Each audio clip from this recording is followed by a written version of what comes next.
Part A. In this part of the test, you'll hear two different extracts.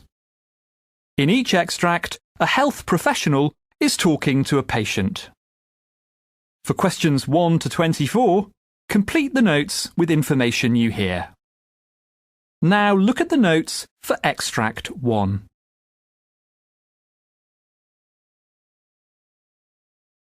Extract 1, questions 1 to 12. You hear a pulmonologist talking to a patient called Robert Miller. For questions 1 to 12, complete the notes with a word or short phrase. You now have 30 seconds to look at the notes.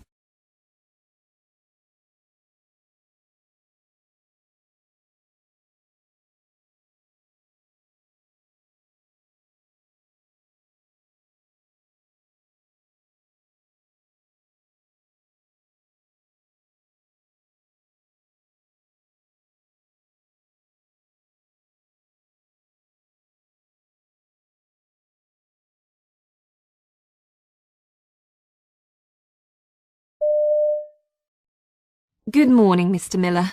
Now, looking at your notes, I see you've been having a few problems recently. Could you tell me a little about what's been happening in your own words? Well, yeah, it's a combination of things, really. To kick off, I feel pretty tired most of the time. Just haven't got the energy I used to have. Right. And I've got this cough. It's there all the time, and it feels dry. I mean, I'm not coughing up phlegm or blood or anything like that. But the worst thing, which really bothers me, is that I'm so short of breath. Even if I'm just getting dressed in the morning or going up a few steps, I have to stop because I get breathless so quickly. And I've lost quite a bit of weight, too. I mean, I didn't notice at first because it was very gradual, but all in all, I'm about 10 kilos lighter than I was 6 months ago. Right. I've not been dieting or anything. I love my food. Okay. And, well, have you noticed anything else? Yeah, just take a look at my fingers. The tips look swollen, don't they? And it's the same with my toes, which are bulging out at the end, too. It's weird. And my nails, I don't understand it. They've become soft. They're not hard like they used to be. Look. Okay. I see what you mean. And tell me a little about yourself. What you do for a living. Well, till recently, I worked as a farm laborer. Did it for about 20 years in total. It was hard, physical graft, and it finally got to the stage where I just couldn't cope with it anymore. Right. It really took it out of me. So this last couple of years, I've been a security guard, working nights at a local DIY warehouse. It's a bit boring, and the late shifts took a bit of getting used to, but it's okay. And, are you finding it less physically demanding? That's right. I just haven't got the stamina now for anything else. In fact, I've even had to give up my golf. Can't manage it anymore. Any spare time now goes on looking after my pigeons. I've done that since I was a teenager. Oh, very nice. And what about your medical history? Now, I see you were diagnosed with hypertension last year, and you're taking beta blockers at the moment for that. That's right. My GP said it'd help. Something the GP also said when I saw him about my breathing problems was that he heard what he called crackling noises in my chest. Okay. I can't hear them, but he could through the stethoscope. Okay. And is there any family history of breathing or lung problems or any serious illnesses that you know of? I don't think so. My mother was always healthy, but my dad developed bad eczema as an adult. I remember the red patches on his hands and face, but he didn't have any lung problems as far as I know. Right. And, well, looking at your previous tests, you were diagnosed with hypertension about 6 months ago. You had... an echocardiogram, to check my heart. Yes. And a chest x-ray about 4 weeks ago after I saw my GP. That came back okay, as far as I know. I see. I'm not keen on hospitals, to be honest. Am I going to need to have lots more tests? Well, I'm going to suggest you have what's called an arterial blood gas test. This will let us check how well your lungs are working, how they move oxygen into your blood and remove carbon dioxide from it. Okay. And I'm also going to order a CT scan. Now, this will be more revealing than the chest x-ray you had. And I may then prescribe a course of corticosteroids. This will depend on what the tests show up. Now, I'd start you on a relatively low dose, and then we'll see how...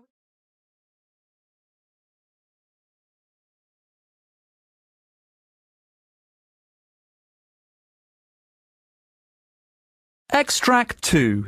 Questions 13 to 24.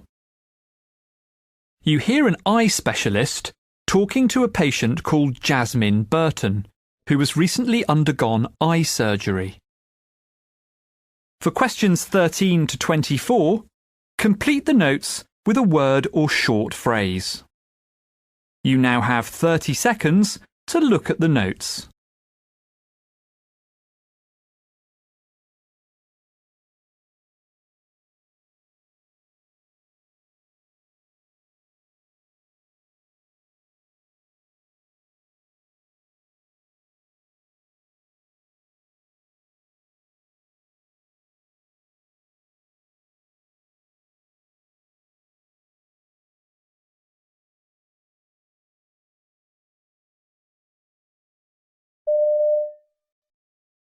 I've got your notes here, Mrs. Burton, but as we're meeting for the first time, could you begin by telling me a little about your eyesight and the treatment you've had over the years?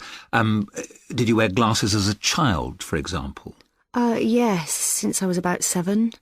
My parents were concerned by the way I held a book when I was reading, so they took me to an optometrist. He told them I had some kind of astigmatism.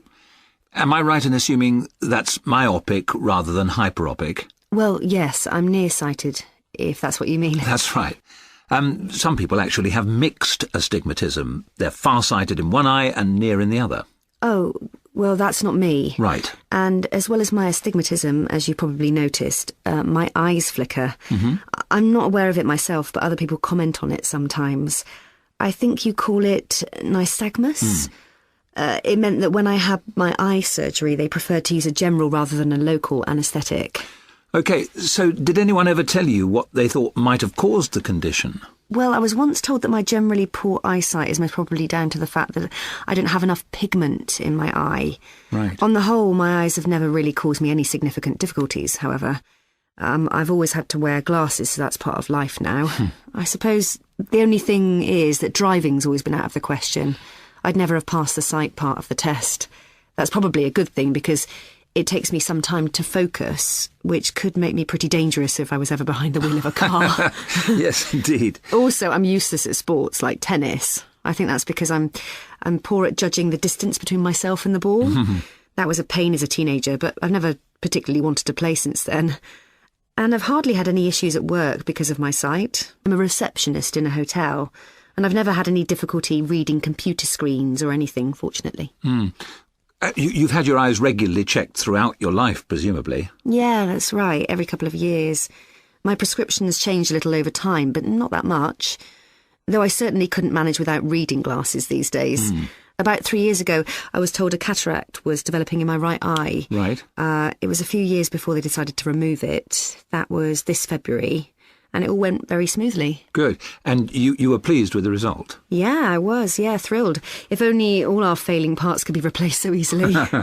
However, when I had the routine checkup a couple of weeks after the operation, I was told there was some clouding, opacity? Opacity, yeah. I think was the word they used, in the capsule containing the new lens. It's a bit disappointing. They could clear it with a laser if it gets to be a real problem, but my flicker makes that rather a risky option. I knew that there's a greater chance of developing a detached retina after a cataract op. Yes. But I'm glad to say they found there wasn't any evidence of that in my case. Oh, good. All they did was make an appointment for me to be checked out again in 6 months' time. But they said I should get in touch if I felt concerned about my eyes. And is that what brings you here today? Yeah, because I am bothered about a couple of things. So firstly, I've noticed more floaters than usual. Right. I don't know if that's something to worry about or not. More annoying is the fact that I'm much more troubled by glare than I used to be, so I wanted to ask your opinion on that. OK, well, let's start by...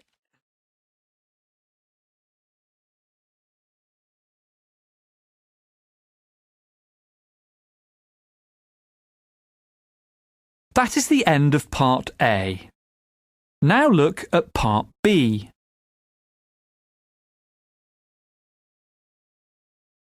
Part B. In this part of the test, you'll hear 6 different extracts. In each extract, you'll hear people talking in a different healthcare setting. For questions 25 to 30, choose the answer A, B or C which fits best according to what you hear. You'll have time to read each question before you listen. Complete your answers as you listen. Now look at question 25. You hear a nurse briefing a colleague at the end of her shift. Now read the question.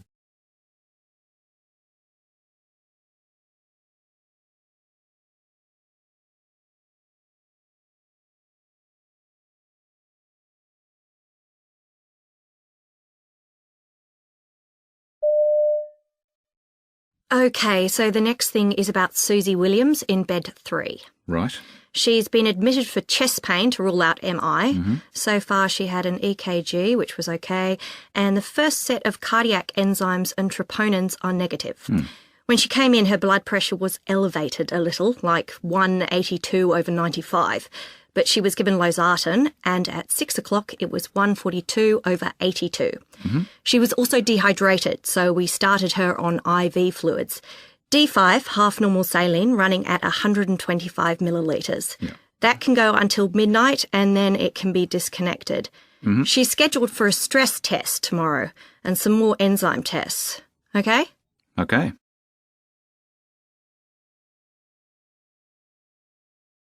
Question 26. You hear part of a hospital management meeting where a concern is being discussed. Now read the question.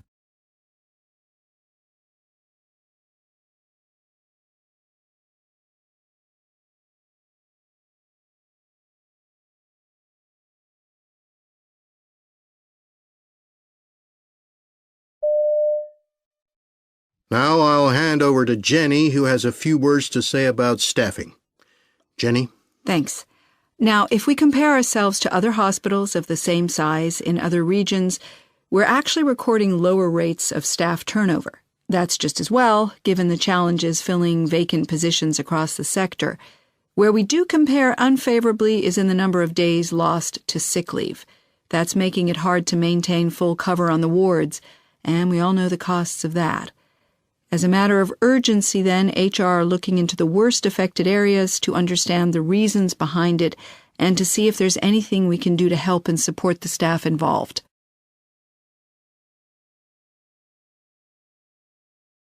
Question 27. You hear a GP and his practice nurse discussing a vaccination program. Now read the question.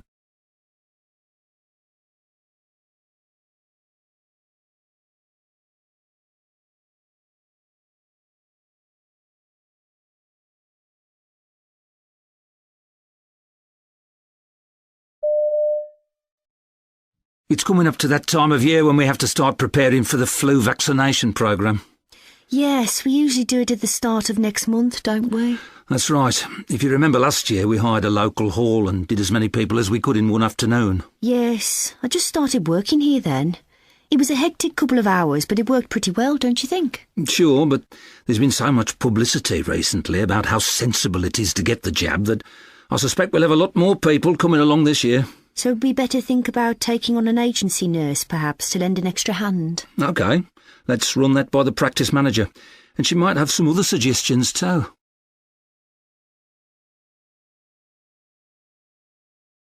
Question 28. You hear 2 hospital nurses discussing the assessment of a patient on their ward. Now read the question.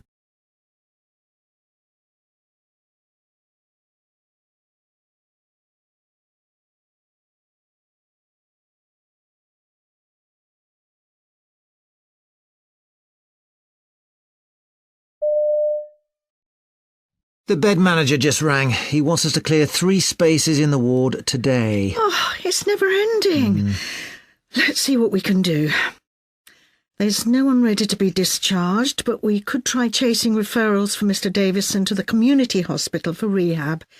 Where are his notes? Yes, but has he had his assessment yet? They were all away at that conference yesterday and the day before. I think he'll have slipped through the net. But Dr. Amat's already got him medically stable and signed off, so he should be the next one to move on. Well, I'd get him there as quickly as possible before they give the place to somebody else. I'll phone them straight away.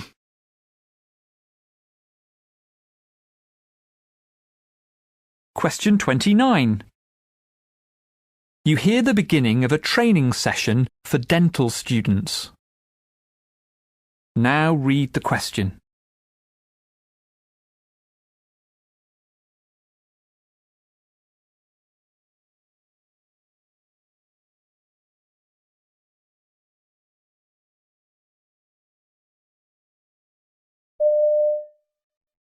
This is session number 4, which is going to include, again, impression taking. We've created the crown impression of tooth number 30. We also took care of an inlay preparation. So today, we're going to stay on that side with our impression taking. We're going to make a duplicate of what we've already done, and our attention to detail is now going up another notch.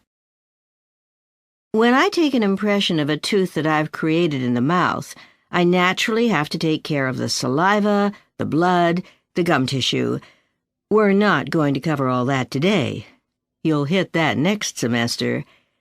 What we are going to cover are the dynamics of your impression, the margins, the proximal contacts, the bite, and the occlusion.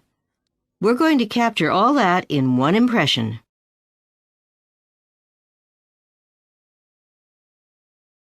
Question 30.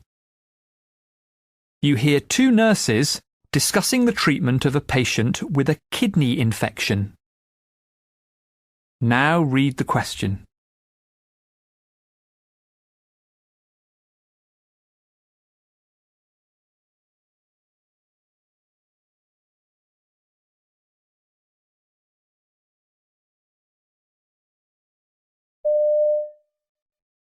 I can't see the results of Mr. Roberts' last blood test to check creatinine levels. Did you do the last one? No, not me. Let's see. Here it is. The last test was 4 hours ago and results show a level of 38, so it's still well below normal.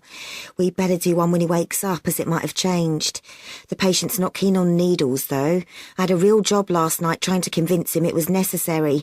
Not the easiest of patients, if you're happy to have a go. OK, my turn, I reckon.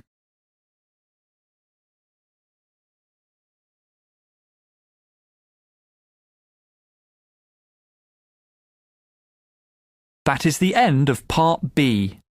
Now look at Part C.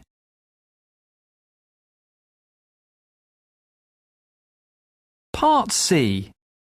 In this part of the test, you'll hear 2 different extracts. In each extract, you'll hear health professionals talking about aspects of their work. For questions 31 to 42, choose the answer A, B or C which fits best according to what you hear. Complete your answers as you listen. Now look at Extract 1. Extract 1, questions 31 to 36. You hear a geriatrician called Dr. Claire Cox giving a presentation on the subject of end-of-life care for people with dementia. You now have 90 seconds to read questions 31 to 36.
My name's Dr. Claire Cox. I'm a geriatrician specialising in palliative care. My topic today is an increasingly important issue: end-of-life care for dementia patients. The care of dementia patients presents certain problems. Dementia is a terminal illness and is the third highest cause of death in Australia. But dementia is different from other such conditions. It has an unpredictable trajectory, and there can be difficult issues around patients' mental capacity, decision-making and communication. But, in spite of an equal need for palliative care services, dementia patients don't always fit the traditional model of such care. Families often suffer distress because they feel unable to ensure that their loved one's wishes are being respected, or just don't know what that person wanted because the discussion wasn't held early enough. There is therefore a clear need for well-funded, patient-centred palliative dementia care that's available when and where it's needed.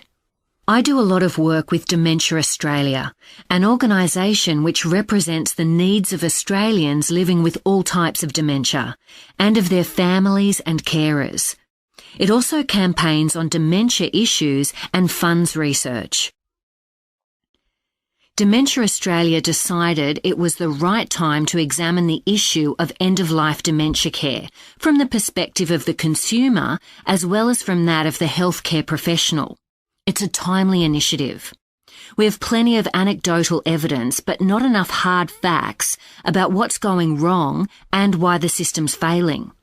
But the current situation isn't all bad. Despite the issues I've mentioned, I've heard some wonderful examples of how palliative care has made a big difference to people's lives. Things can obviously go badly wrong if this isn't handled well. But in the right circumstances, people with dementia can reach the end of their lives peacefully and with dignity. Dementia Australia commissioned researchers to conduct a survey on the end-of-life issues affecting dementia patients. The survey covered both care professionals, that's doctors, nurses and others working with dementia patients, as well as family member carers. The interest was overwhelming with more than 1,000 responses from around Australia. But what do the results tell us? Well, the initial results confirmed what we've heard about access to appropriate end-of-life care. It was obvious immediately that there was a striking gap between the perceptions of care professionals and family member carers about end-of-life dementia care. For instance, while 58% of family member carers said that they didn't have access to palliative care specialists and 68% didn't have access to hospices, 3/4 of care professionals indicated that people with dementia in their area do in fact have access to palliative care. This begs the question of whether consumers, that is patients and family member carers, might not be aware of services that are available. Another notable finding of the survey was that care professionals often lack knowledge of the legal issues surrounding end-of-life care. Some reports indicate that care professionals are at times reluctant to use pain medications, such as morphine, because of concerns about hastening a patient's death. However, access to appropriate pain relief is considered to be a fundamental human right, even if death is earlier as a secondary effect of medication. Our survey found that 27% of care professionals were unsure about this, or didn't believe that patients are legally entitled to adequate pain control, if it might hasten death. So perhaps it isn't surprising then that 1/4 of former family member carers felt that pain wasn't adequately managed in end-of-life care. This lack of awareness extends beyond pain management. The statistics on refusing treatment were particularly shocking. Almost 1/3 of care professionals were unaware that people have the right to refuse food and hydration, and 1 in 10 also thought refusal of antibiotics wasn't an option for patients in end-of-life care. How can we ever achieve consumer empowerment and consumer-directed care if the professionals are so ill-informed? There's a clear need for greater information and training on patients' rights. Yet over a third of care professionals said they hadn't received any such training at all. It's obvious that end-of-life care planning is desirable. Discussing and documenting preferences is clearly the best way of minimising the burden of decision-making on carers and ensuring patients' wishes are respected. Advanced care planning is essentially an insurance policy that helps to protect our patients in case they lose their decision-making capacity. Even though a patient might believe that loved ones will have their best interests at heart, the evidence shows that such people aren't that good at knowing what decisions those they love would make on complex matters such as infection control and hydration. So before I go on to...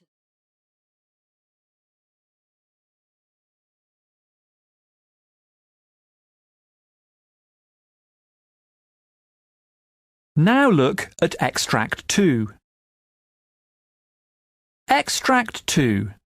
Questions 37 to 42. You hear a hospital doctor called Dr. Keith Gardner giving a presentation about some research he's done on the subject of staff-patient communication. You now have 90 seconds to read questions 37 to 42.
Good morning.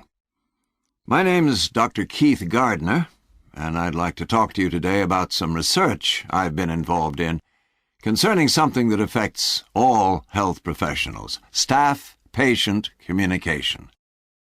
Now, firstly, let me reassure you that in feedback, patients seem positive about the way information is communicated to them. But I recently decided to explore the issue in more detail when I was in a hospital with a patient and witnessed for myself what can result when a healthcare professional assumes they've made themselves clear to a patient, when in fact they've been anything but. Luckily, I've had very few complaints made against members of my team, but the potential is certainly there. So first, let's start by looking at a typical hospital admission for an inpatient, and the first communication they have about any procedures they are to undergo. On arrival, a patient will complete necessary paperwork. Various staff will talk to them about their treatment during their stay, which is designed to reduce patient anxiety. However, from some patients' point of view, this interaction can seem very complex and difficult to take in, especially at a time when they're not at their best, physically or mentally. So it's doubly important to check that any communication has been understood. Now, to illustrate what I'm talking about, let's take a hypothetical situation. I often use this because it highlights the potential consequences of poor communication. A man in his 80s is admitted to hospital, despite his protestations, with ongoing severe back pain. On investigation, it's found his cancer has spread. The outlook is poor, and further compounded by his becoming depressed and refusing to eat while in hospital. A feeding tube is inserted, a procedure which the patient complies with, but which his family members query. The doctor on duty updates them, assuming they're aware of the severity of the patient's condition, when in fact no such prognosis has been shared with them. An extreme case, but a plausible one, nevertheless. In order to find out exactly what inpatients felt about the service they were receiving in this hospital, we conducted a patient survey. The questions were carefully targeted to capture patients' opinions about the effectiveness of the communication they'd been involved in during their stay. The survey questioned patients on both what they had expected prior to admission and what their stay was really like. These two scores were then used to calculate what's called a gap score. The survey also included questions to measure the patient's behavioral intention, that is, how willing they would be to return to the hospital for treatment. Patients completed the survey themselves, and results were then processed with the help of medical students. Now, the survey produced some interesting data about communication, including both praise and complaints.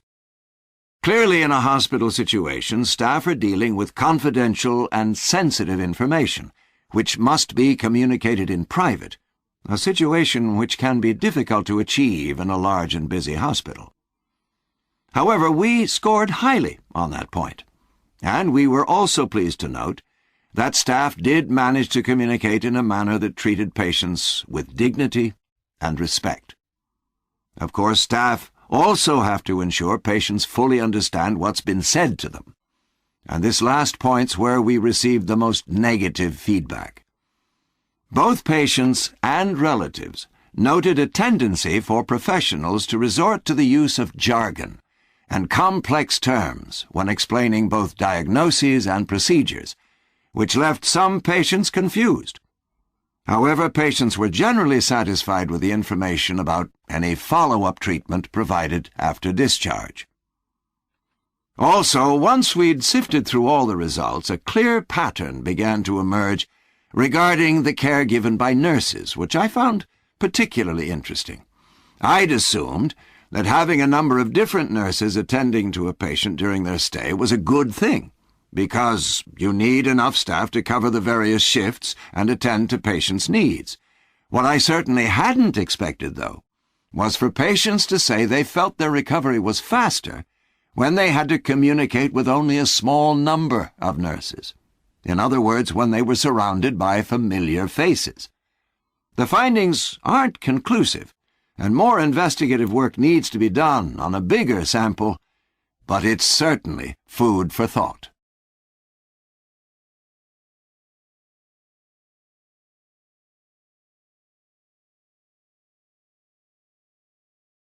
That is the end of Part C.